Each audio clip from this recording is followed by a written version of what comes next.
for it to pass. Here now is Republican Congressman Andy Biggs of Arizona. He is a member of the House Freedom Caucus. What do you think of the bill as it stands, sir? Well, I think it still has some fundamental problems. I think it becomes a replacement bill. It's an amendment bill. It doesn't really repeal, keeps some of the framework of Obamacare in place. So what would you like to see changed? I mean, it sounds like you're still holding on for a full repeal. Well, I think that would have been the best thing. I think that the next best thing would have been doing the 2015 bill. But I think this bill is probably going to get the votes and be passed out of here fairly soon. I don't know when, but I think it's going to get the votes. So what do you think then happens from there?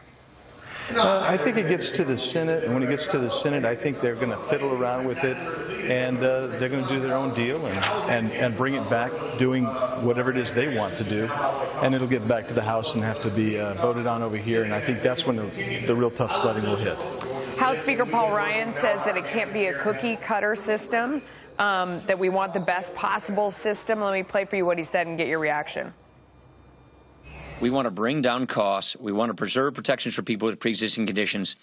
And we want to respect the fact that states, have different issues, different healthcare marketplaces.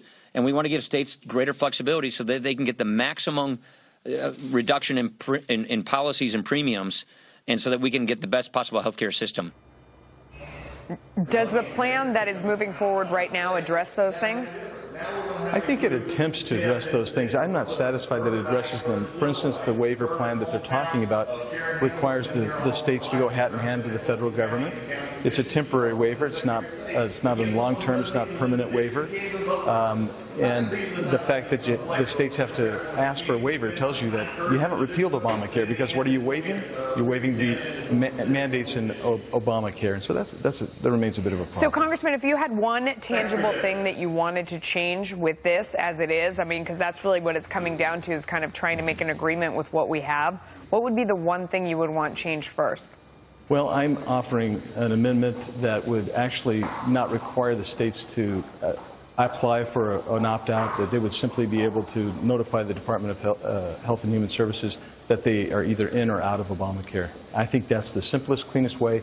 It respects states' rights and actually comes closest to maybe simulating at least repeal. At least you want to simulate repeal as much as possible. Yeah, the other thing, go ahead. Yeah, the other thing you have to have, too, though, is you have to have ability to buy and sell across state lines. Those two things there are the best way to simulate the repeal if you're not going to repeal it. No, makes sense. Congressman Biggs, thank you.